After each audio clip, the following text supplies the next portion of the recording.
have to mention something like that. Right, or don't enslave people. Okay. Check. Yeah. But immediately for people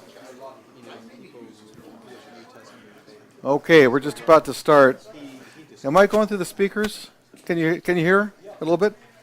I got this new high-tech earpiece here, so I don't have to do a wire thing. But ooh, like a rock star. So hey, summer started, isn't it great? Besides the baseball crowd that you're here in the background, they're like right next to that fence over there. We have a high school in the back of us.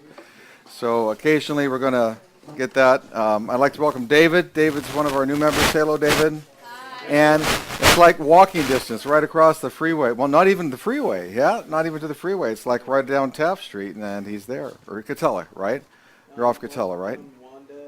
Wanda, yeah. Okay, yeah, on the President Street. Okay, well, speak loud, Mark. Welcome, streamers. We're live streaming. Let's see, I think that the back of the head of Corey is the only one. So turn around, Corey, and say hello. Hi. All right, well, that's going to be interesting. Sorry for the impromptu thing, but this is an impromptu monitor, but this is an old 13-year-old high-def Zenith, the largest TV of its time, one of the first high defs, and it came in a box so big, besides the cabinet, it came in a box so big it didn't fit through the sliding glass door. We had to take it apart first and then move it in. And Lynn said, "I don't want it." And I said, "Are you sure? Give it a week." A week later, "I don't want it." Well, we kept it anyway. So let's see, I have a list of things to do real quick. I'm going to try to go through here real quick because for more of an informal group. I did? I dropped something. Yes, important stuff. Gosh. Let's see here. Okay.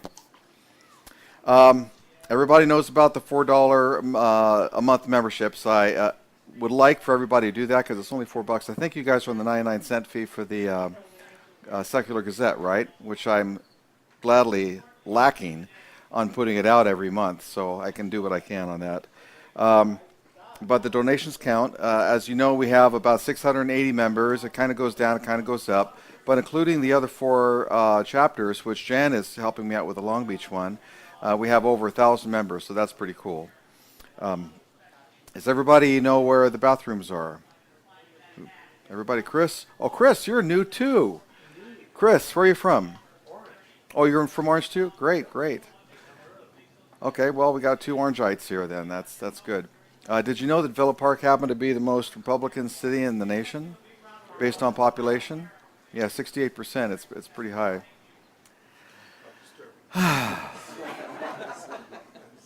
Well, okay, the bathrooms are through the kitchen door on the side. We usually don't like to use the sliding glass door. It's kind of disturbing, so we go through the kitchen. And then there's two bathrooms, one in the bedroom and one in the hallway, so you can use either one.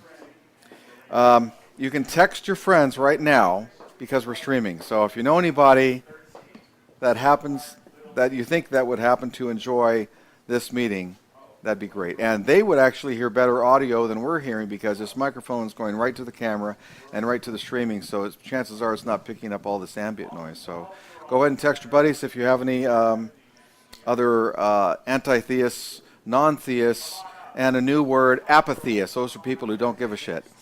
They're apathy. They're apathists. So they're apatheists. A couple of announcements. Everybody hear about the Boy Scouts? You're new too, weren't you? No, I've been here before. You've been here before? Okay. Isn't that great about the Boy Scouts? One giant step for homosexuals. No step for atheists. So eventually they might come around to it. TAM is coming up in July 11th. That's in about 2 months. How many people have been here to TAM? How many people have been to TAM that's here? Nobody? Nobody's been to TAM here? The amazing meeting? I'm going to this one. You are? Okay, cool.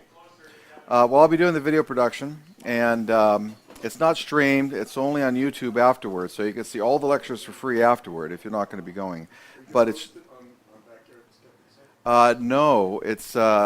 they post it themselves. I edit the videos and give it to them, and they upload it. No, I'm saying announce it on Oh, yeah, I probably can. Can you remind me? Because I'll probably forget. Okay. The other thing is that we're having a Pastafarian summer solstice party. What do atheists do and non-believers do during the wintertime and the summertime? We can't celebrate, well, we can, but we're not. Our heart is not into any religious holidays. That's more cultural for us, I think. But the solstice parties, that's what we celebrate. So last time we had a wonderful, Steve, thanks for coming, you made it. Get a name tag.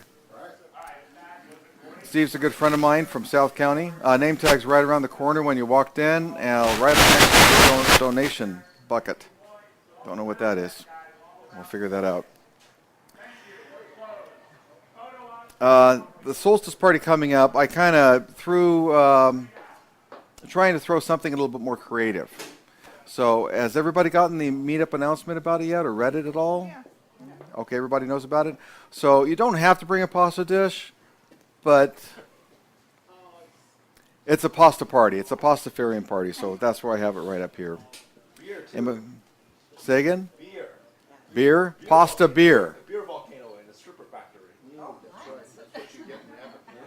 Yeah. You can bring as much beer as you like to. I'm switching this back so our PowerPoint will be all set for our speaker. Is it working up there now? Hey, it's working. Great, great. Okay. Hopefully the streamers will be able to see it. I'm going to be zooming in a little bit later, so don't worry about that. Steve, you're the first time here. Can you just give us a quick idea of where you're from, why you're here? Hi, my name's Steve Bronstein. I'm local, live in Orange. What do you want to know? Well, are you a skeptic? Are you a non-believer? Are you I am a relatively in the closet atheist and anti-theist. Mhm. I am a nominal member of Calvary Christian Church in Santa Ana. I've recently resigned. I'm going to stop you right there, Steve. We are streaming this live, so you might not want to give all the information. You're joking, right? Right behind you. Look at the camera. Don't look at the camera. Don't look, Steve. Don't look. Is this the joke that you play on all newcomers? No. You know, I guess I should have warned you about that before you said it. But fortunately, Do you think members of his church are watching? No. I don't think anybody from that particular church happens to be watching a live streaming an atheist program that I only send out to other atheists. So I think you're pretty safe. But you didn't give away all the information, which is good. Just my name. Well, yeah, but not your last name. Both. A lot of First and Steves. last. Oh, you did? Oh, okay. Well, if I'm going to have to kill myself if anybody comes after you, you know. Last announcement would be the book club. We're having a book club in a couple weeks. That's also on the meetup site. Dave takes care of that. And you don't even have to read the book. You can go there if you like. If you do read the book, read at least 2 or 3 chapters of it because they're very particular about what type of books they decide on. Yes, Jen? Sorry to interrupt. What's the streaming address for people to... A streaming address? Just go to backyardskeptics.com. Okay. And I actually announced it on the meetup site and also on the Free Thought Alliance site. We have over 1,800 people on the Free Thought Alliance, and it goes all over the world. I mean, we have people from Russia and South America, and it's interesting to see how many people come in because when they sign in, they can decide if they want to leave their address and what country they're from or what state they're from. So I actually get statistics and demographics on everybody who's watching. It's pretty cool. Backyardskeptics.com, and it'll say one of the tabs is video streaming, and when you go to that page, it says watch the Backyard Skeptics meeting live. Cool. So, Sorry to interrupt you. Back. no, that's a problem. So the 20th is the Pastafarian party, but the 19th is something that I'm just going to email out. I'm not going to make it an event. I'll be speaking at La Costa Retirement Center in Carlsbad. They were in the news on every news station right before Christmas last year, between Thanksgiving and Christmas time, because Bridget there started an atheist group. This particular retirement center is all white, all Republican, nearly all Republican, and very conservative, and it's very rich retirement center. They have 4 restaurants, and we're not talking about little, commissaries, full-on restaurants within their complexes that you can go to. So when she invited other atheists or announced it, she actually said, we're going to make it, include the word atheist in it. It's called Atheists Anonymous. 100 people came. So that's big news. And then, of course, the news came, and that was just made it even bigger news because they had announcements for religious groups, of course, to use the community center. And when she started her group, they wouldn't allow her to do it. Well, the board got together and said, well, we don't want to put an atheist group up, so we're not going to have any other meetings at the community center anymore. I kind of think that's sad, because it's kind of exclusionary and it's discrimination. So we're getting away from that, and we're following the rule book from the gay agenda because everybody knows that gays were discriminated just as much as we were. How many people here that on a scale of 1 to 10 think that atheists are, 10 being worst, are discriminated against around the 8 to 9 scale? Anybody? Okay, I totally agree, but a lot of the atheists don't know what the information behind it. If they knew how much we were discriminated, they might change their mind. One thing is the Boy Scouts. The Boy Scouts discriminate. In fact, they do a really disservice to us because when they eliminate a particular group because of the presumption that they were moral, it tells everybody else that this particular group is immoral. This is, worldwide Boy Scouts. Is it Boy Scouts all worldwide? Does anybody know? Maybe they have different areas. Maybe they call it different things. Okay, so I'm not even going to tell you about a bio for Mark because I'm just going to tell you a story. About 3 months after I started Backyard Skeptics, it was only a group of about 60 or 70, I got this call. And he said, "Hi, I'm Mark. I'm from JC Not For Me." So I looked it up, and it was a pretty outrageously anti-theist site that used a lot of expletives, which is kind of calmed down now from what it was. He's rewritten the whole page. I don't know. I have 150 pages on my website. How many do you have on your website, Mark? I think maybe it's between 300 and 400. 300 and 400. And it's specifically designed for people that are thinking about leaving their religion. So it's pretty hardcore. JC Not For the numeral 4 me.com. Is that, you got it? Yeah, got it right here. Okay. So he called me up and said, we have to meet. And we met, and he's been a Backyard Skeptics member ever since. And just 3 weeks ago, we went to a Bible study together. I think that I made the email announcement that we were going to Bible study, And I couldn't find the church. I think, Steve, you called it off. That was going to be your particular group, right? I think. That's right. And don't worry, they can't hear you back there. Oh, that's another thing. I'm on the microphones up here, so chances are no one heard a word that you said. So you're safe. You're safe. And we went to a Bible study, and this church in Mission Viejo had 3 different meetings. They had a singles meeting, probably 60 or 70 singles, most of them under 25.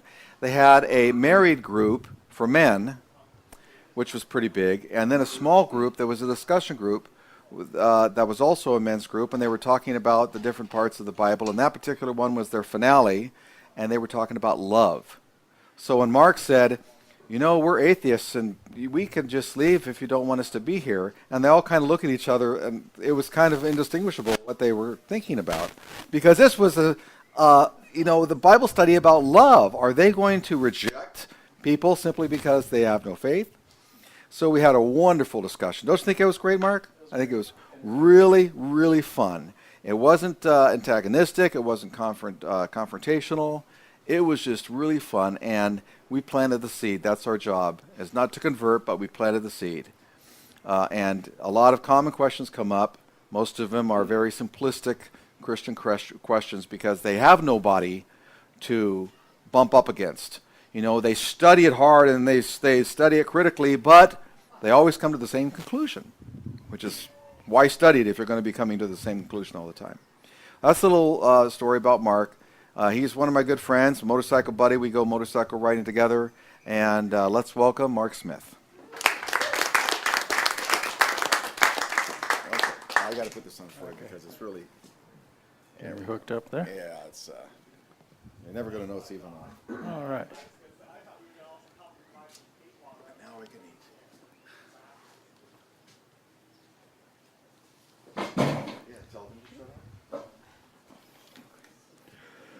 Hey, Chris, we're starting. Don't let us disturb you. Bruce? Yeah. Maybe not. Let me check here. We have technical difficulties. Press an arrow. Do you need my technical expertise? Yes, my apparently my speaker notes, which were here in plain sight, have managed to disappear. All right. And I think you left your phone here. All right. Now put your phones on vibrate. Let's just exit out and try it. Open it up again. What do you say about All that? right. Okay.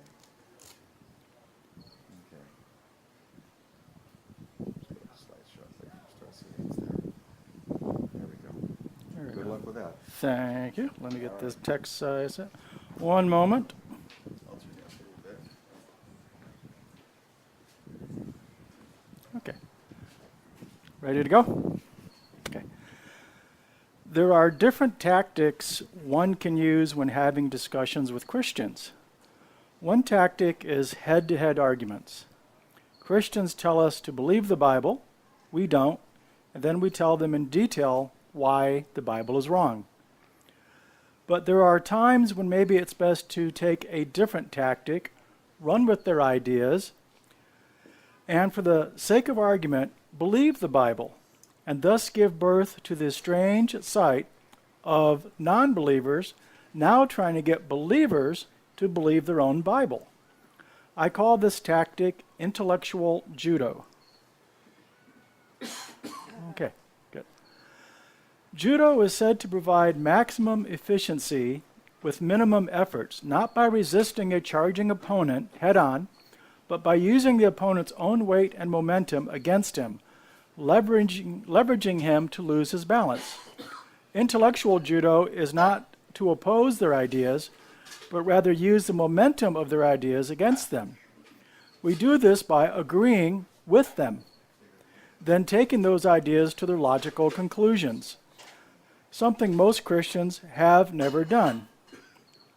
This tactic will be illustrated with three topics that are near and dear to most Christians: perfection, prayer, and personal experiences, i.e., miracles.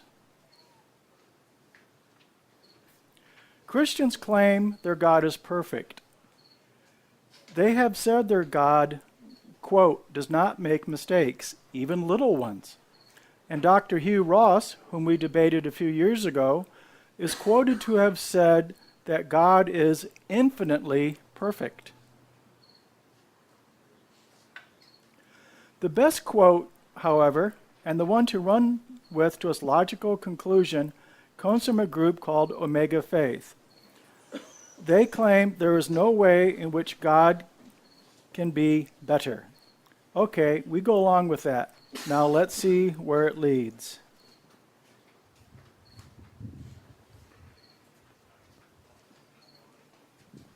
Okay. All right. There is no way in which God can be better. Sort of like a situation of perfect balance. Changing anything here destroys the perfection of the balance, and the whole thing falls apart. There is no way you can make this balance any better, only worse. It is perfect. Any actions whatsoever will destroy the perfection of the balance. Here's another situation. After much tossing and turning, she's finally achieved the perfect position. And now she's ready to drift off into sleep. Every part of her body is incredibly comfortable, and she's wishing this moment could last forever. But as we all know, it never does. Something always happens. An itch now needs scratching, a cramp needs stretching. She reaches to adjust a cover that's a hair off, and the moment is gone. Why? Because any attempt at improving perfection, an impossible goal, destroys perfection, and she'll never get it back that night. For once the perfect equilibrium has been disturbed, things can only get worse. How much worse? This much. As Homer Simpson illustrates the logical conclusion of God is perfect and there is no way God can be better. Imagine it's 10 trillion zillion years ago, way before in the beginning of Genesis. Picture Homer as the perfect, eternal, and almighty God, dwelling in a perfect environment, being neither hungry or full, cold or hot, bored or thrilled. He has no itches to scratch, no beds to make, no to-do lists on the wall, no loneliness to cure, and no desires to fulfill. A perfect Homer has no wants or needs, not even the need for love, worship, or adoration, and therefore he would do nothing forever. For if anything ever were done, being that he's already at the top, the only way left to move is down. And give me one moment here.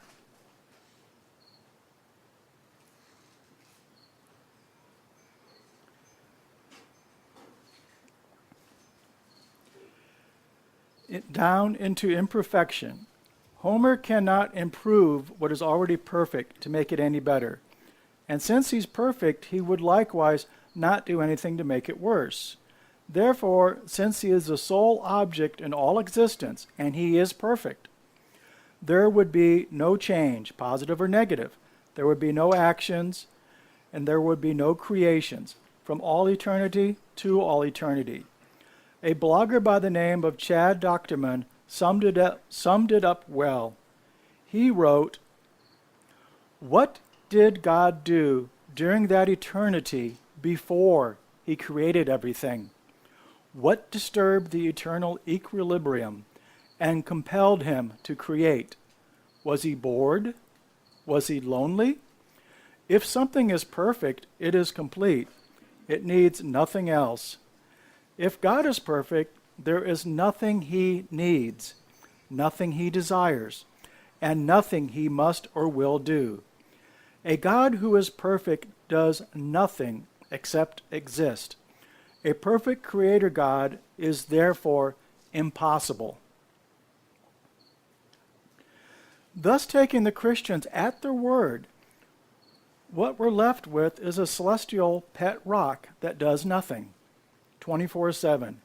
Claiming they have a God that is perfect leads us to the logical conclusion of a God who can do nothing, say nothing, create nothing, and change nothing.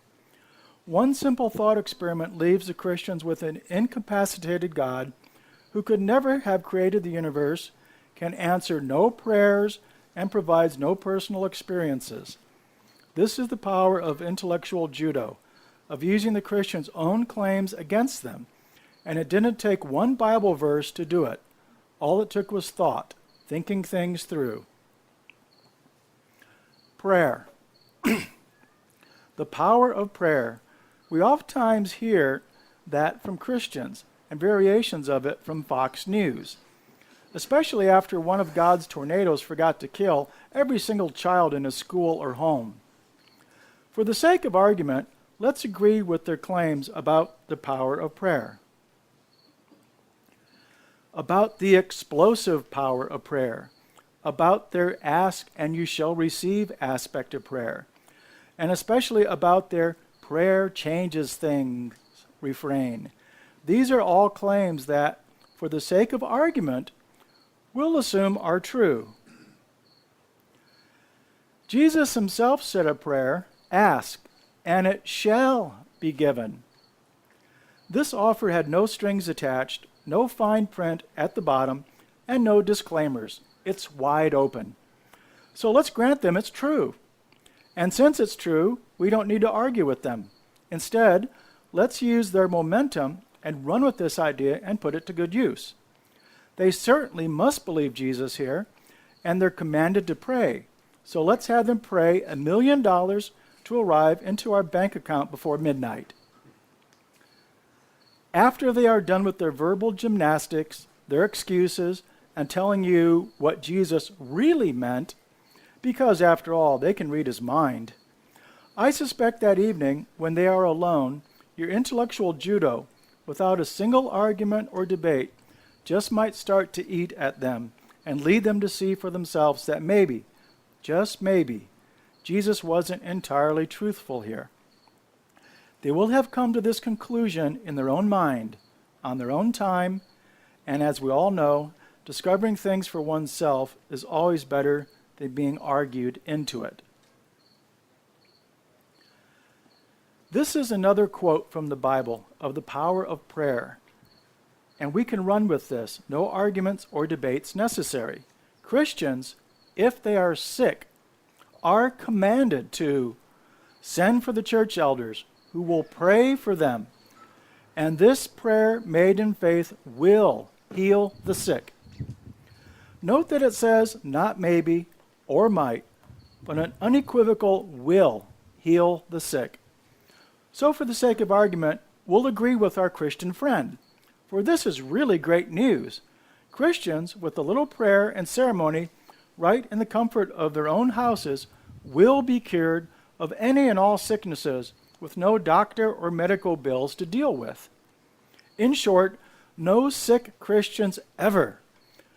That is such great news that you may just want to grab your Christian friend and take him out to celebrate. Just be sure that on your way to celebrate, you drive by some of these buildings and maybe innocently ask, what are those buildings for? By doing so, you have just scored more points in your intellectual judo without a single argument or disagreement. Another power of prayer to mention to your Christian friends is this one from Jesus. Truly, I tell you, if you have faith as small as a mustard seed, you will say to this mountain, move from here to there, and it might move. Maybe it will be moved. Hell no. That damn mountain will be moved, and nothing will be impossible for you. And I'd like to emphasize the fact that Jesus starts off this blurb with the word truly, which is an emphasis on how true this statement is. So, move mountains? Nothing impossible? That's great news. But do Christians really believe this? Yes, apparently they do. Now, without telling your Christian friend why, bring him out to where a mountain is maybe blocking someone's potentially beautiful view of the ocean. Knock on the door and share the good news of what Jesus promised the Christians could do. And after that mountain has been moved, remembering Jesus also said, nothing will be impossible. Take your friend to a children's cancer ward and have him cure every child there. You are not doing anything bad. You are not even arguing. You are merely believing the words of Jesus, amen, and putting them into action. You are using intellectual judo to follow Jesus' promises, and they will be able to make their own conclusions. Christians believe God is an all-knowing God. For the sake of argument, again, let's follow this claim to its logical conclusion. All-knowing would mean that a zillion, trillion years ago, he already knew every minuscule detail of every future event. But that in itself also means that he is helpless to change those events, as they are already set in stone, so to speak. Also, any change in the future, anything unexpected, would mean he didn't really expect and know everything in the past that was going to happen in the future. In short, a God who knows exactly what the future will hold is likewise powerless to change it. So if nothing can change, how exactly again does prayer change things? Christians also believe God is eternal and never changing. Taking that at face value and following it to its logical conclusion, a zillion years before creation, God would have already made up his mind on every future decision he might face. meaning he can never change his mind in the future. So again, if God can never change his mind, how can prayer change anything? Christians also believe in a God that has a plan for each and every one of us. We've all heard this dozens of times. Every step of our life has been mapped out ahead of time, and nothing in the plan is bad for us or needs changing. After all, it's a divine plan. Let's agree with the Christians on this and see where it leads. Exactly. Why would Christians ask for a change in God's perfect plan? If God already has every minute of every day of our life planned out from all eternity, and since he can't change his plans because he's God, then innocently ask your Christian friends, why do they pray to God to change his divine, all-knowing plans? Weren't the plans good enough to start with? Were they faulty, defective, short-sighted? Once again, by taking the momentum of the Christians' own claims and running with them to their logical conclusions, the Christians themselves might see the absurdity of their own claims. Personal experiences. Ignoring for now that Christians have a do-nothing, couch potato deity, and that therefore no miracles could ever be done anyway, what did Jesus say about miracles?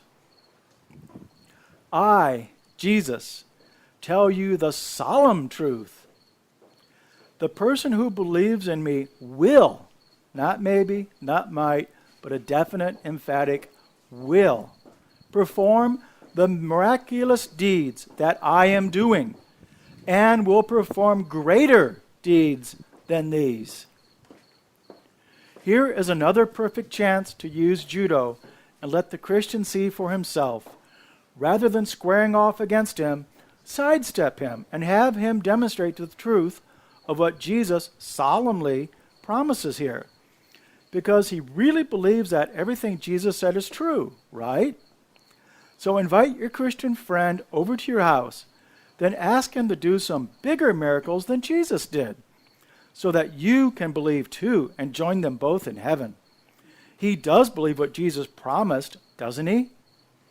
And once again, the failure of his religion will be demonstrated by himself to himself, far better than you could ever argue it. Via the tactic of, for the sake of argument, let's assume the Bible's true, we can work within the Christian worldview, thereby not arguing against the Christian, but rather trying to get him to study his own Bible. With this judo, using their own weight and momentum against them, they can see for themselves what we could never argue them into, that claimed miracles are just that, mere claims. In the Christian worldview, the whole problem with private miracles is that Christians worship a God that is fair and wouldn't give miracles to some, but not to others. We read in the Bible, one moment.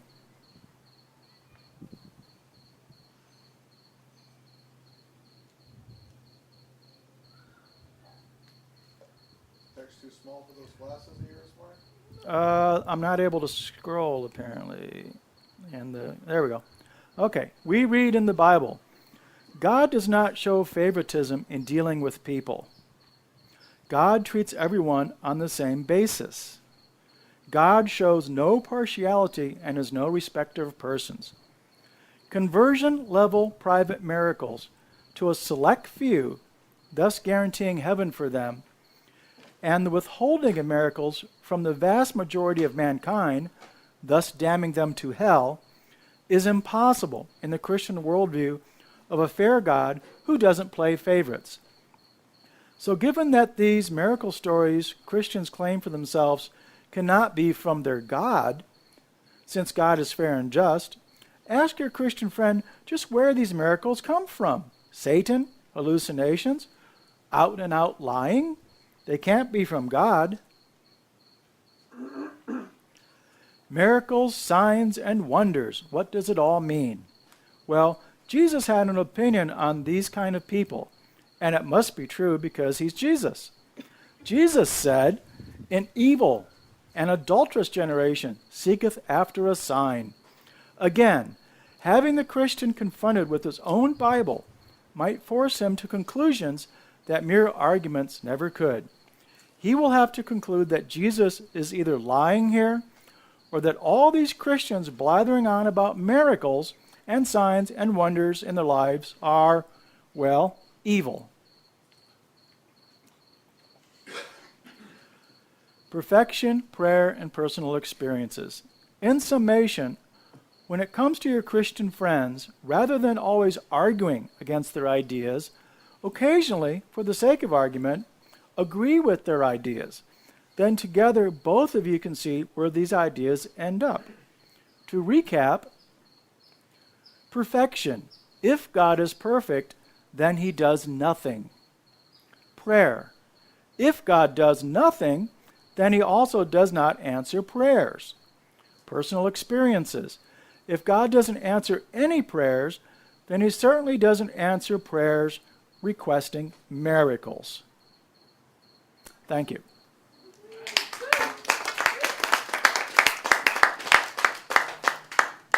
Now comes the more, or not the more, but just the an entertaining part of the discussion, and that is Q&A. So Mark, why don't you just have a seat down here and make it more personal. In the spotlight, of course. Now, Mark didn't introduce himself properly. He's an ex-evangelicist. Evangelical. So, Mark, can you tell a little bit about your past? What brought you into Christianity and what brought you out of Christianity? I spent about 20 years as a member of the True Church, the non-instrumental Campbellite Church of Christ. And in my spare time, in my teenage years and up, would try to deconvert sinners such as Baptists, Methodists, Catholics, etc., and Jehovah's Witnesses and Mormons, of course. Looking back on that now, it probably was an immense waste of time and energy, but exploring all these other religions, throwing stones at everybody else, eventually I realized some of those stones were bouncing back, and the things that I saw other religions being guilty of, my little church was starting to look worse and worse. Anyway, long story short, after about 20 years, I decided to do an immense study on the second coming of Jesus, because that always interested me and I wanted to get the full lowdown on it. So I spent about 6 months, researched it entirely, and came to a conclusion that I wasn't expecting. I came to the conclusion that Jesus had made false prophecies of his own second coming. So here I am, a good Christian, faced with the dilemma of, I'm a Christian, but Christ was a false prophet. In the Old Testament, they used to take false prophets out and stone them to death. As a Christian, I could not worship a false prophet. That was like, a deal breaker. So even if Jesus had been risen from the dead, even if he had walked on water, even if he was God's son, he was a false prophet. And at that point, I had to end my Christianity, unwilling, kicking and screaming, but I ended it. And since then, I've been looking at the non-Christian side. And one thing that has continually amazed me for the last umpteen years as a non-Christian is how easily most of the Christian arguments fall apart. I always thought we had such great arguments when I was a Christian and all the intellectual ammunitions on our side, but it's like if you ever been in an area of the country where it snows, you get a snowflake that lands in your hand. It's beautiful, intricate, but it starts to melt very fast. And that's the same way with Christian theology. Once you start to examine it, really ask some deep questions, it falls apart. And that's how I ended up where I'm at today. And the website is, I like to advertise it as a free resource for people. There's a lot of good ideas in there. You can print out anything you want. You might have something in there that would help you with friends, relatives, neighbors, etc. So enough about me. Do we have any questions?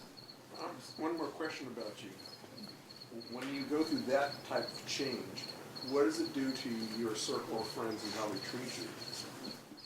Oh, well, all those good church friends that you had that were lifelong friends and comrades in Jesus and all that, they go bye-bye. So if you ever do find yourself in a church situation and you think, wow, everybody really likes me here and they're so friendly. No, it's all superficial. As soon as they see that you are not going to be caught in their fishing, they're not going to have anything to do with you. It's, obviously it's created some dissension in family life, relationships, et cetera, and as Bruce was mentioning earlier, as far as persecution of atheists and all that, I know better than to bring this stuff up at my job. I think you have to be brave to be an atheist in some respect. Would you agree with that? Repeat your question there. You have to be brave to be an atheist. You do. I used to think it was brave being a Christian, but that's because I thought that my little group were the only real Christians and everybody else was from the devil. But Christians Incorporated make up, 70-80% of this population. It doesn't take a lot of bravery to stick a Jesus sticker on your car. But walk into a group and say you're an atheist and, people equate you with pedophile, used car salesman, or politician. It's horrible. Yes? The things that you researched about Jesus Christ, and how did you determine he was a false prophet? What were his false prophecies? Oh, Lord. Matthew 24:34, this generation shall not pass away until all these things be fulfilled. That was the primary verse. And what he's referring to there is what precedes that verse in chapter 24. What precedes that verse, and this is all due to happen within one generation, within the generation of, say, 30 AD. The end of the world, the second coming, the rapture, judgment day, angels flying around the sky, gathering people up. All these things were predicted to happen while that generation that heard Jesus in the flesh were still alive.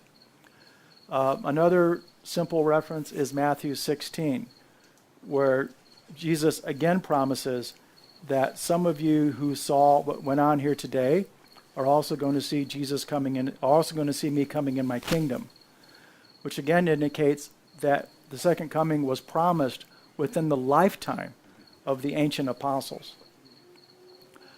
And there are a ton of other verses. I read somewhere that approximately at least 1/3 of the entire New Testament is concerned with what's called eschatology, the end times. The Bible is full of references that indicate the nearness, the soonness, the imminence, the imminent coming of Jesus.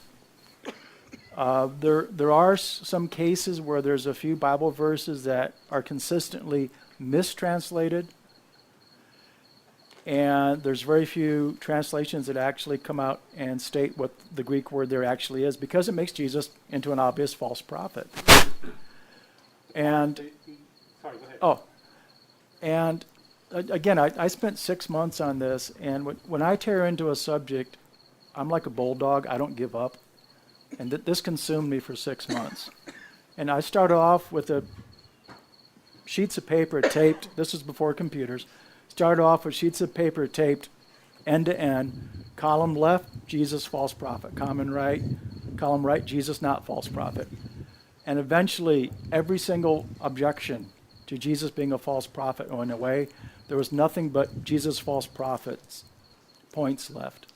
I couldn't find any argument whatsoever in the Bible that would justify Jesus' prophecies. And when I went to the experts, the Schofields and the McDowells and, I don't know, probably half a dozen other, Problems of the Bible Explained book, their arguments were very weak. I think a handicapped person balancing on a ball with both eyes blindfolded could see through them. They really shocked me at how inefficient they were at trying to answer these objections. Again, like the snowflake, you start examining these things, they just fall apart. Yes, Bruce? Do you find that a lot of the Christians' answers are getting more complex and more convoluted since they have to answer something and they have to make things up to acknowledge that their particular story is true? I do find that this is one big word that I know. It's called obfuscate. I think I got it from junior high English way back when. But Christians have made a cottage industry out of obfuscating the Bible. Supposedly, when Jesus walked the earth, his big goal was to make it clear to the masses what God was trying to tell people. He was there to take the complicated and make it simple so people could understand it. That's what the whole parables were for. You take a complicated subject, put it in a story, anybody can understand it. What happens now with a lot of Christian scholars is the opposite. They take what's simple, Jesus promising to return within one generation, and nitpick it and obfuscate it and get you off all these little sidetracks where you forget what the question was to start with. And they make a specialty of this. One of the things that really shocked me in researching the Second Coming was there was one book that had, I believe it was 7 different end time theories that saved Jesus from being a false prophet. But of course, they wouldn't say which theory was right, but just as long as all of them didn't lead to that conclusion. And obviously, that conclusion was the one that took in all the data points and was the simplest one. These other ones were really convoluted. So yeah, Christians do make a hobby of making things complicated when they don't have to be. And one of the things I try to do on my website is to uncomplicate the Bible. I believe if we could just get Christians to study their own Bible, we'd be halfway to our goals. Yes? Would you agree with my position, which I think is a logical one, that that God created people to send them to hell? If there was a God, A Christian. oh yeah, all the loving, Christian God, all loving, and just and moral. yeah, if the Christian God actually existed, and if he did know a zillion years ago that the vast majority of people would end up burning in hell, and went ahead and created people anyway, yes, apparently. I mean, when 90% of your product ends up going into the recycle bin, yeah, I think that's deliberate. How is he moral? Then how is he loving and just? He's not. That's the problem. Christians like to use the word loving, but if you ask them to define loving, then compare that with how God comes across in the Bible, it doesn't fit.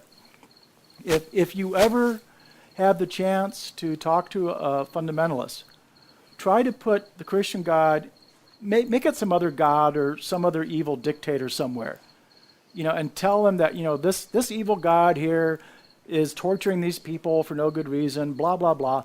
They're going to be all against that evil God. But as soon as you put the name Jehovah on it, I liken it to a wife that's been beaten for so long. She really thinks her husband loves her because she's gotten used to getting beaten.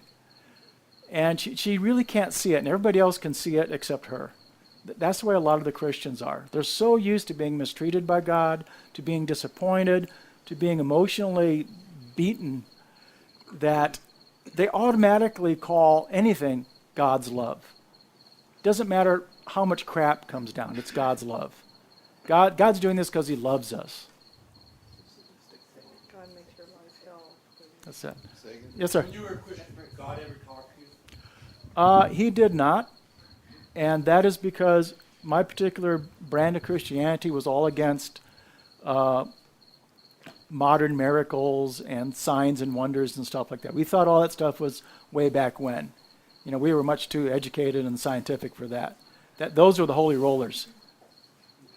But we knew it wasn't God talking, it was Satan talking to them. But you never identified a voice. No, no. And did God ever talk to me when I was a Christian? If I had heard a voice, I would have automatically assumed it was Satan. And I probably would have prayed to God to save me from the evil one. Mark, Yes. when you said that you determined that Jesus was a false prophet, and so you couldn't believe in a false prophet, did you separate that Jesus from God? Did you also, or did you, once you determined Jesus was a false prophet, you also stopped believing in God? Yeah. Initially, I stopped believing in Jesus. But not believing in Jesus got me on the road to atheism. I started to examine a lot of the arguments, the very basis of belief in God. And it didn't take too long for belief in God to fall away as well. It's not that far of a reach once you stop believing in Jesus. You know, the same thinking process that led me out of Christianity prevented me from getting into Judaism or just whatever, Old Testamentism, whatever I would have gotten into. So, yeah, I maybe went for a couple months where, you know, Jesus is a false prophet, but, you know, there's a God. And pretty soon God went bye-bye too. Have you ever done any debates? Repeat the question. Have I ever done any debates? Funny you should mention that. Yes. Last debate was compliments of Bruce. He arranged one in Costa Mesa, where the topic, I believe, was, does the God of the Bible exist? Compared to, does God exist? Yeah, compared to does God exist? Because the Christians, all they really care about is the God of the Bible. They're not worshiping Zeus or Thor or any other gods. They care about the one that's in the Bible between the covers. And that particular God, I can pretty much guarantee, cannot exist. He's impossible. So in that regard, I am a total and complete atheist. I have done other debates, mostly on the Second Coming. Growing up, I was 15 years old arguing with Baptist ministers in their homes, having Bible studies and whatnot. That was my hobby.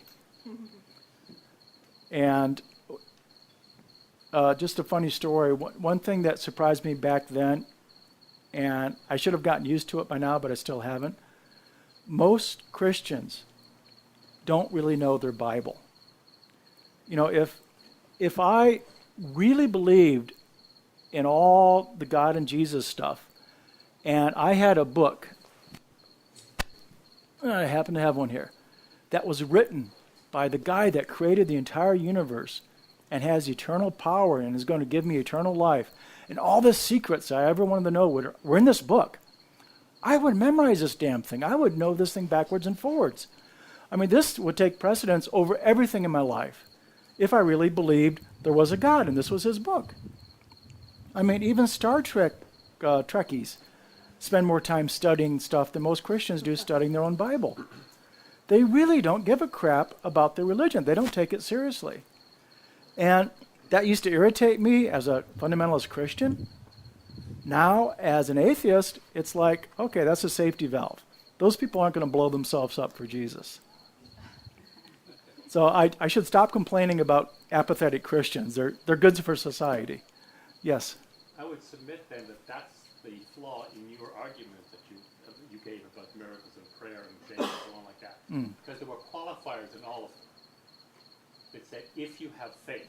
No. And there were qualifiers in all the quotes. No, there weren't. Yes, there were. Go look at them. Ask and you shall receive. That one I would grant you. Yeah. The other ones about miracles, so on, if you have faith, so on. So the argument you will get back is, oh, well, the reason the miracles don't happen or the reason that things don't change is that I don't have enough faith. The That's faith standard. as small as a mustard seed. And Jesus then is say, in... I'm so bad Yeah. that faith isn't as big as a mustard seed. See, my fundamentalism is coming out again. You don't have That's the more way than- it The reason Jesus picked mustard seed is because it's an incredibly small seed. And what he's trying to get across is this kind of faith would be easy. And the other verse where Jesus says that greater miracles than I have done, you shall do. There's no qualifications on that whatsoever. If ye have None. faith. If No, ye- no, if- it's it's not that if you verse. believe in me. If you believe in me. No. And how many Christians believe in Jesus? Yeah. But no, they're going to I'm not saying nitpick that you're things. wrong. I'm Yeah. saying that is the argument you're going to get. Oh, yeah. And and the standard response then, because believe me, I've been through it for 50, 60 years, Mm-hmm. is that just tells me that my faith is not strong enough. Damn it, the Raiders didn't win and I prayed for them. I guess my faith wasn't strong Yeah. enough. Why does God Okay. have so much influence on sports teams? It's the victim that always gets blamed in these situations. Yeah, but that Yeah. I think is a weakness in the And- but if you Oh, yeah. permit me, I think your approach, the reductio ad absurdum approach that you're suggesting, Mm-hmm. the intellectual judo, if you like, it's a classical way of dealing with stupid arguments. You start from a premise and you bring it to a stupid Yeah. conclusion. Okay, I would caution your very first premise that perfect means no change. That is not necessarily the case. I mean, it depends on your concept of perfect. But the illustration you gave was of an unstable balance, whereas you could just as easily argue that perfection is like infinity. If you add 1, 20, 100 to infinity, it's still infinity. It hasn't changed. So by the very definition of infinite perfection, there is within that perfection room to change. Now I know I'm arguing philosophically there, but that to me undermines all of the rest of your arguments. Even though I think that the conclusions are valid, I think the premise from which your argument started is too weak to be presented to a group of believers. I think the fundamental concept or premise of perfection as meaning no non-change is Well, let dangerous me to ask you a use. question then. Okay, a zillion trillion years ago, God, the Right. only thing in existence. Right. What motivated him to do anything? What was his motivation? His perfection. reason? His perfection allowed him No, to change. no. He Absolutely. changed something. He changed for a reason. If it ain't fixed, Nope. if it ain't broken, you don't fix it. Old saying. That's another premise. What was that you're throwing broken out with. that God needed to fix? What Say again? What was broken that God needed to fix? You are What asking was that question on the itching assumption that that God needed to perfection scratch? can't be changed. Is that What correct? desire did he have that wasn't already fulfilled? There will be Let me no ask you, action why unless does that have to be a desire in order to change? changes just don't happen randomly, and if they do, we live in a worse universe than the Christians even believe. If you're talking about change within infinity, there is no change in the infinite. Change can happen within the infinite. No, define that. What was the first action that God took? Biblical or just? No, I mean, anything. A trillion years I'm not ago. defending the whole thing, but I'm trying to come A back to it. trillion years ago, what action did he take? And why did he take it? Doesn't matter.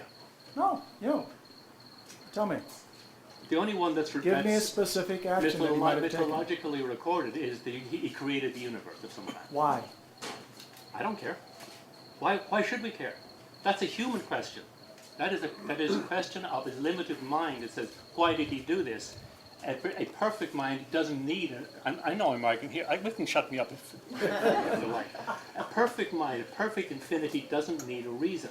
It's we as limited human beings need reason Well, I to do think something. most people will go along with the gut feeling. If it ain't broke, don't fix Oh, it. I don't disagree, but And I'm just the arguing fact that that your God premise is wrong. did anything would imply that things needed improvement.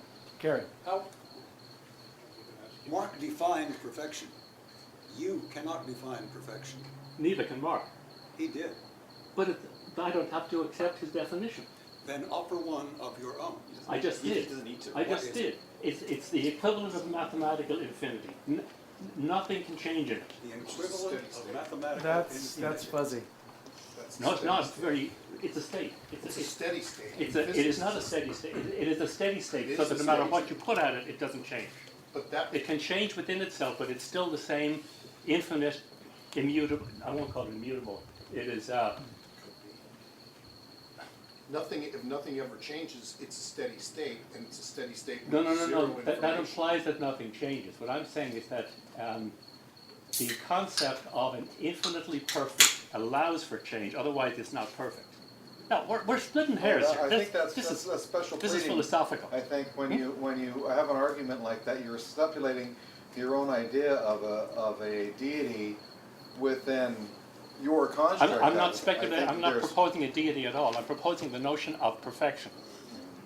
Perfection was defined by Mark as no change. That's right, but you're. I'm saying perfection is so perfect that it can change and it's No, still what- I perfect. think what I that's special said pleading was- because suppose perfection is such that it doesn't change. I think that's a special pleading argument, meaning that you're adding something into it simply because you want it to be that way. And I think that that's common among a lot of Christians. They make things up to where they want to believe it because it makes sense to them, but it's special pleading meaning that there's no logical arguments behind whether or not a perfect being can change or not change. There's no way we can prove it. There's So therefore you cannot argue that a perfect being cannot change. All I'm challenging is the premise that perfection implies no change. I'm challenging that premise. well, if you say perfection, you can also challenge the premise that perfection does require change. It's indistinguishable and it's non-provable even in a logical argument. Corey, can you come up with a logical argument on both If sides? Carrie. something perfect changes, Excuse it necessarily becomes imperfect. Say No, again? If absolutely something not. perfect changes, No. it necessarily becomes imperfect. But Why? only the definition of That's how that a you- perfect being is non-changing. As soon as it changes, it becomes non-perfect? Its very perfection allows it to change and still be perfect. This is the scholastic argument. It works like a charm. No, And it's been around for 2000 if you are, again, follow 1,000 my analogy, bring it down to something that people can understand, not perfect mathematical infinity and blah, blah, woof, woof. I'm God. I'm sitting in my chair. Everything is perfect. There's nothing that needs to be done. Why would I do anything? No. No, What- yes, nobody- yes. No, Make it nothing real. needs to be done. Make No, it no, real. that is Put it not in a the case. parable. That is not What the is case. going to motivate me to do anything? What is perfect is that I can change and nothing is any better No. or worse. If No, you once change it's something, you're perfect. admitting to yourself that it's not perfect to begin with. Yeah. No, if no, you're no. trying to improve it. Because one of the delights, Okay, if you like, suppose you're God and- of perfection I got is an that I can analogy. change without damaging I anything. got an No. analogy. Suppose you're God and you paint a painting. And you call that painting perfect.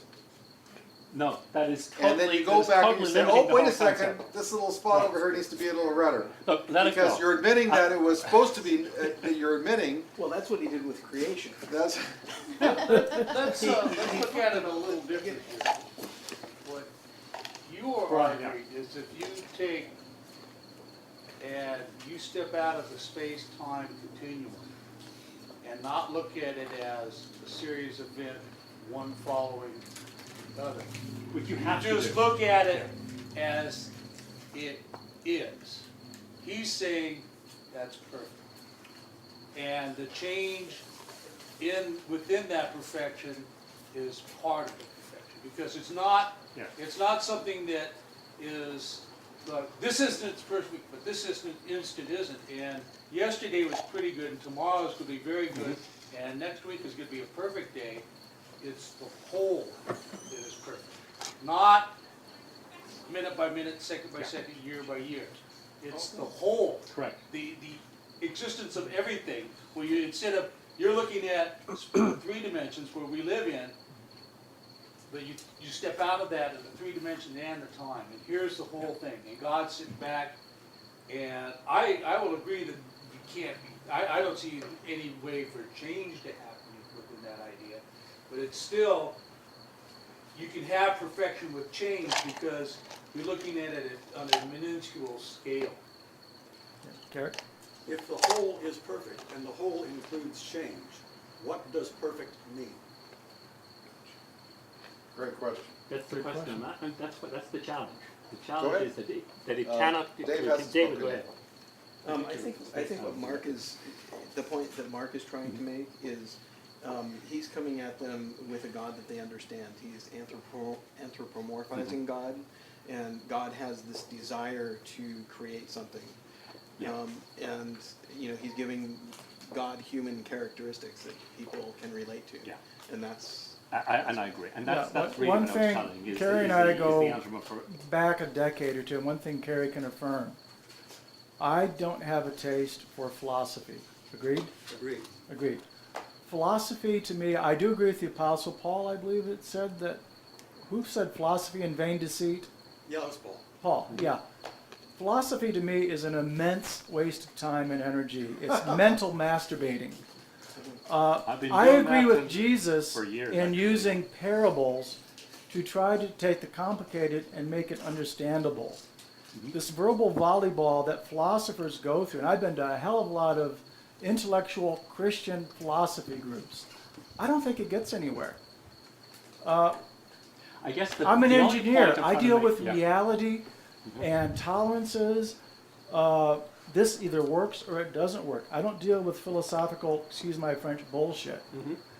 And to me, I can picture myself sitting here.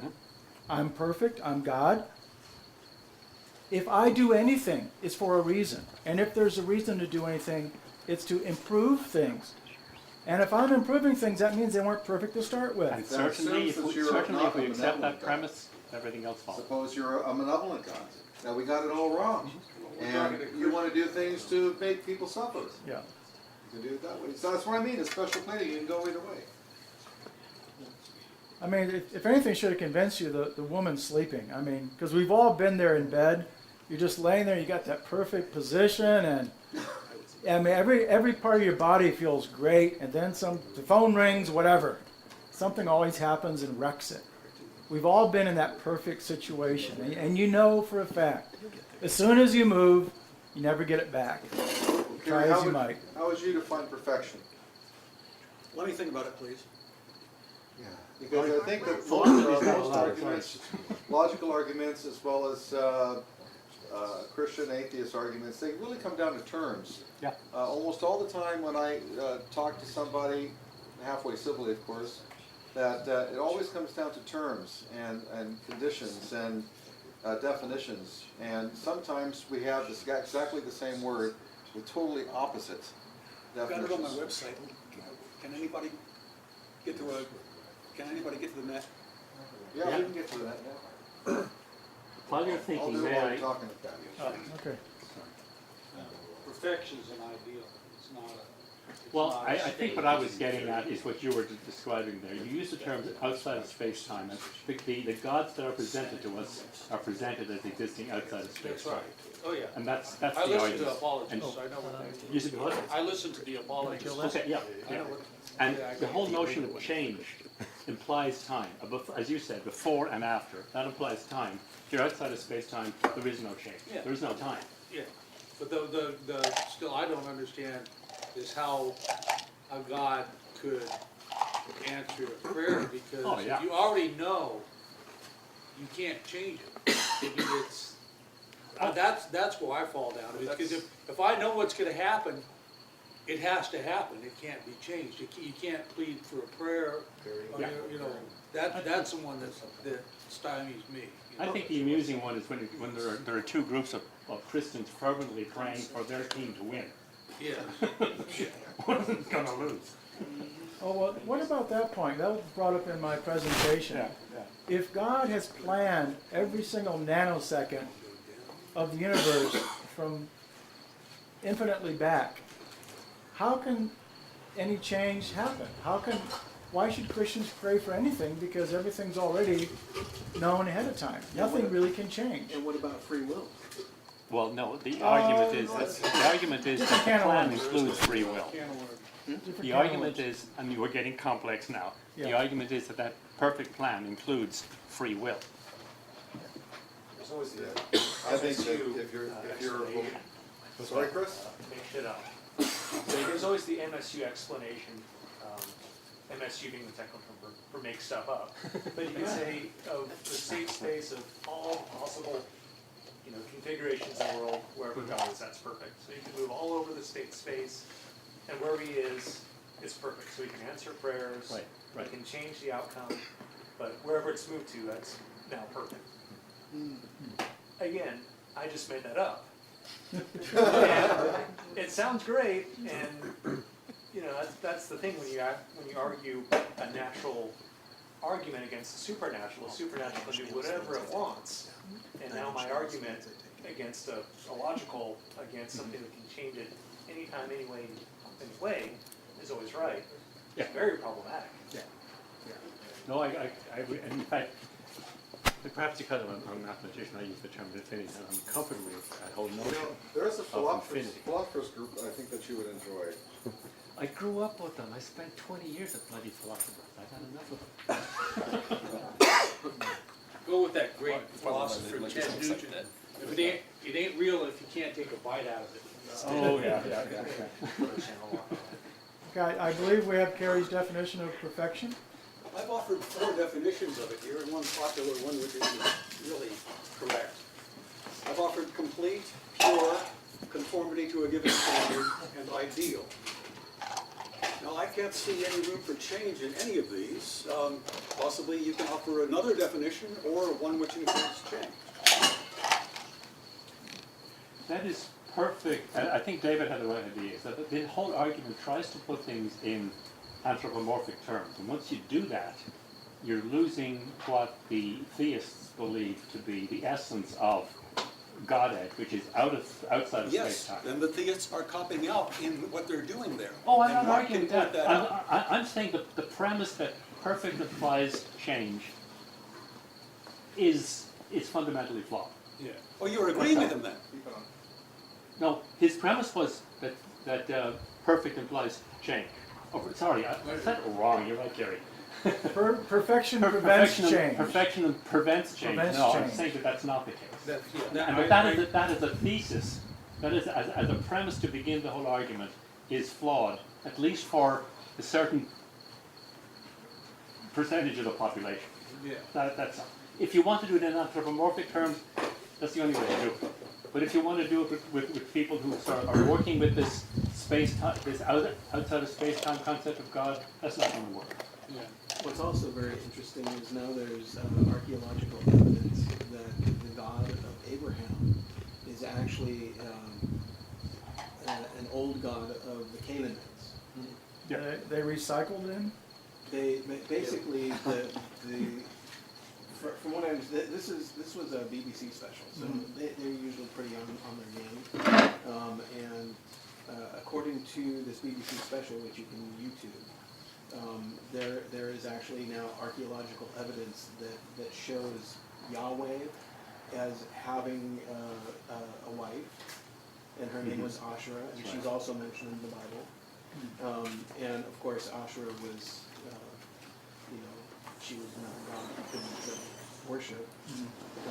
But if you go back to the Canaanite religion, they've actually found vases showing the two together. So this is a very interesting. I can send you a link, and then you can send it to everybody. But I've been studying Daniel Dennett's book on breaking the spell, and he goes through folk religions and how I've always wanted to know ever since I was a kid how religions got started. And before we had a written language, we had folk language and folk stories. And part of that was the shamans telling stories about miracles and different legend building processes where a man went out and the next morning they saw the mountain and it was bigger. And so they just made it to where eventually the man actually made a mountain. And that was just folklore and folk religion, and eventually it comes to where you're writing down things, it becomes more serious and more concrete, and it's very easy to start a religion.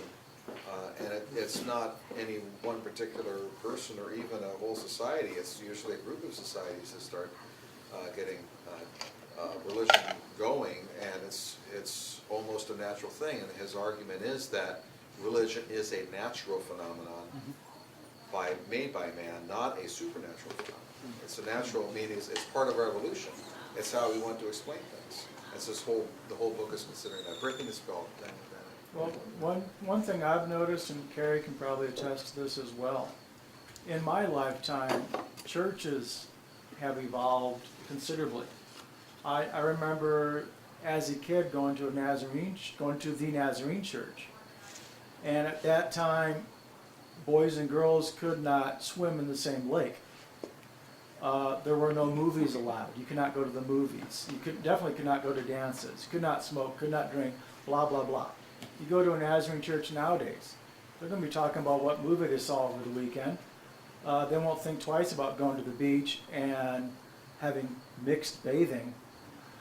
All of these groups, because they are human, they change over time.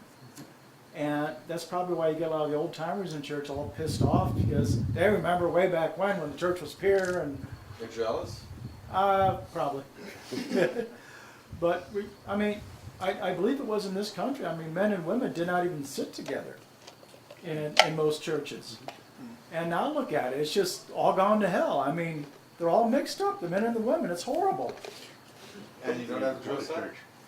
Oh, that's true, too. The suit and tie went bye-bye a long time ago.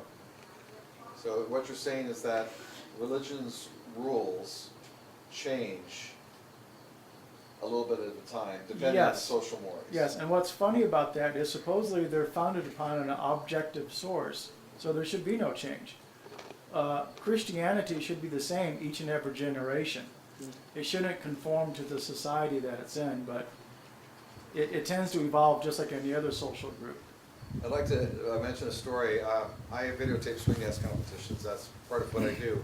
And I was in Atlanta, Georgia last weekend over a 5-day period taping this wonderful, great competition. There's shaggers there. It's not the shag from England. It's the shaggers style of swing dance. And it's swing and shag combined. It's kind of interesting, West Coast swing. And I met this couple that was a donor. They have donors or sponsors for each division. Like a junior division might give out $1,500 worth of rewards. And there was a person or couple that donates that $1,500 to the competition, so these guys can go home with cash awards. And I met him at the bar, and we started talking. Turns out he's not only a Democrat, but him and his wife were atheists in Atlanta, Georgia. And within a 30-minute period of time, we opened up our souls to one another. And it was very enlightening to see identification there. Our tribe is very special to us, and I think that, well, I think David said it's wonderful just to speak with people, even controversial issues, because one thing atheists are, we are open. We're just open to evidence, not ideas to think about and think that they're true simply because people say them. And this woman said, well, I'm really not an atheist because I believe in something that's out there that we haven't discovered yet. And I said, as long as we haven't discovered it, you're still an atheist. And it's true, because if whether or not we finally discover that the perfection entity or thing that we're trying to decide what it even is, and yes, we I can never say that damn word. It's a good word. Humanize. Humanize it, yes. There you go. We shouldn't believe it unless there's evidence to support it. And so she kind of looked at me weird, because she was special pleading her particular argument. We haven't discovered it yet. I said, do you know how many scientific instruments are not only 10, 15, but 100 or 1,000 times more sensitive than our bodies can sense? Electromagnetism, X-rays, gamma rays. We can't feel that stuff, but we can definitely prove that it exists through scientific experiments and discovery. So unless science has yet to discover something like dark matter or dark energy, which I admit they can, we should not accept that it exists unless there's evidence. Yes, Joe? I have a question. You mentioned objective values, right? Yeah. Do you think that objective morals could exist with Christianity or no? Because, like, murder is objectively wrong, correct? But when we go back to the Bible, like the story of Jericho, in which God ordered Joshua and his army to murder the people, right? And then apologists say, no, that's the will of God. But then, if it's the will of God, and God can change his, again, I might be opening up the can of worms again, and if God can change his definition of morals, then does true objective morals exist in Christianity? No. Not in Christianity. No. With an atheism, yes. And the reason they don't exist is, number one, you've mentioned, God changes the rules now and then. So how objective and set in stone are they? Things that were legal in the Old Testament become illegal in the New Testament and vice versa. Jesus said, an eye for an eye. You have heard of them of old, an eye for an eye. But I say unto you, basically turn the other cheek. Jesus himself set aside these eternal objective rules of the Old Testament. So that's number one. Number two, the problem that Christians run into is the same thing our forefathers run into. Even if you have a written set of laws, it doesn't matter. What matters is how are they interpreted? Who judges their meaning? And that's why we have the Supreme Court. The Supreme Court is actually the law of the land, because whatever they say, that becomes the official interpretation of the law. What we have with Christianity, we have a constitution, and everybody is their own Supreme Court, which is untenable. So until Christianity can, number one, agree on the rules, and then number two, agree on the interpretation of the rules, they have no objective morality. They have a subjective morality that is subject to change without notice. So I totally agree with you. There is no such thing as a morality that's set in stone, for all time true and all situations true. One of the groups I went to with Carrie was called Dialogue, I believe. Yes. Yeah. We spent a whole evening. I was asking the Christians there, tell me one objective moral rule that is true in any and all situations. Nobody could do it. Thou shalt not kill.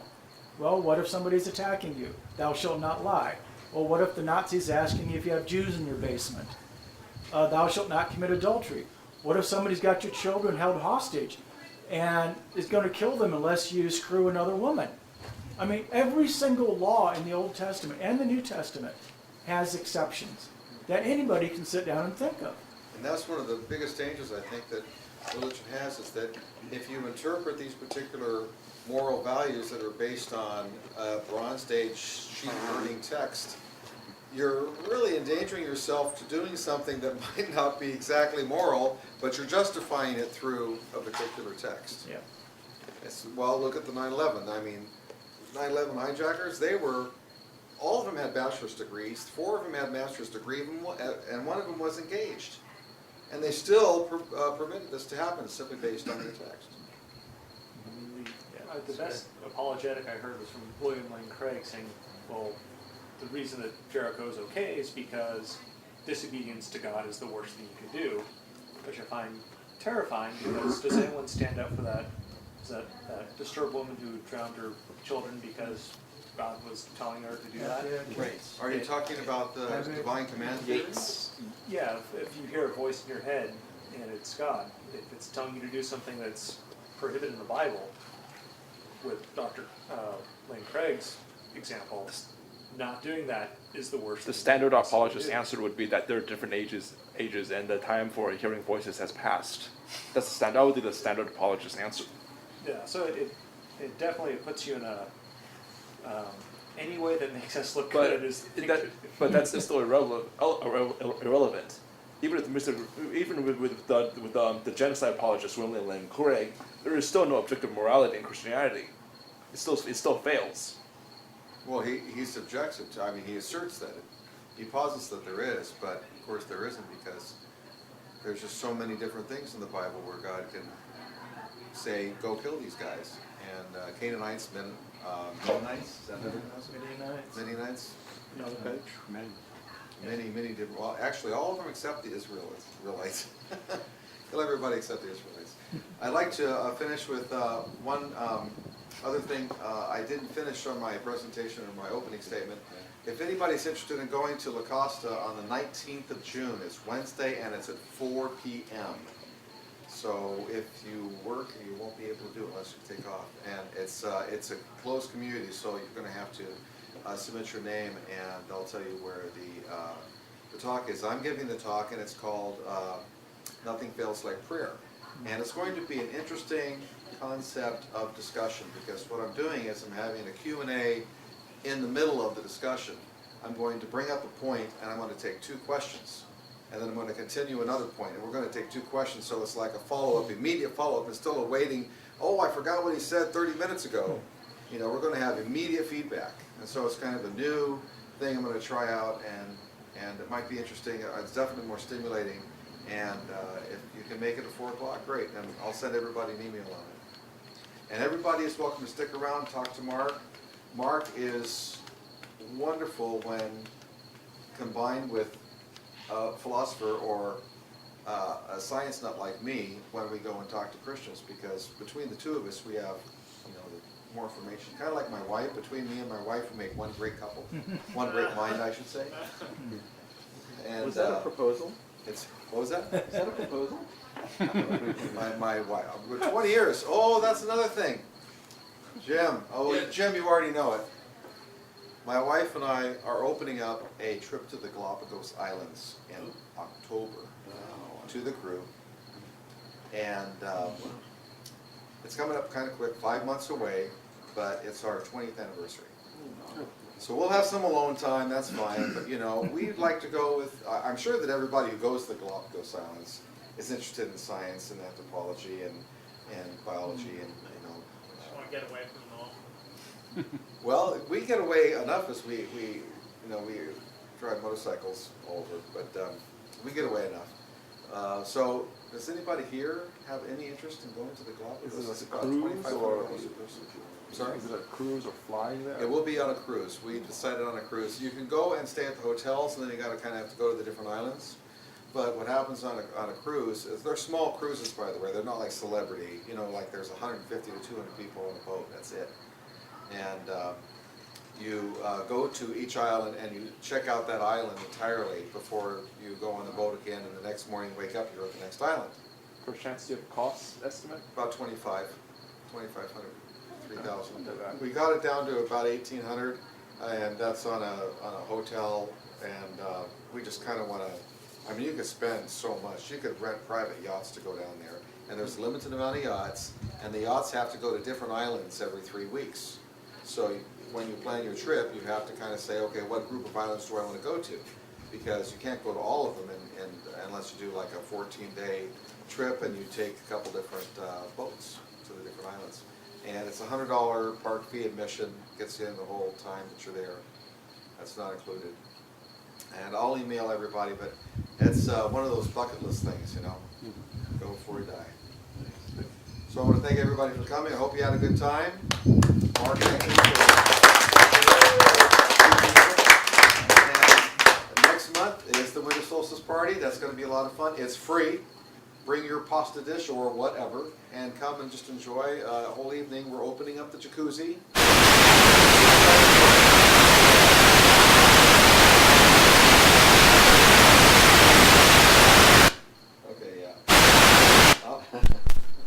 Technology sucks. Okay, streamers, thanks a lot for tuning in. Everybody say goodbye. Bye. Bye. We're going off any second now off air. Thanks everybody for coming. And I'll just need a couple of hands for to bring up the chairs and the table. Before the beginning of the universe, time is Exactly. so Why is it is real. Why did you put The this clock on here? is not moving. Okay? How will you do it?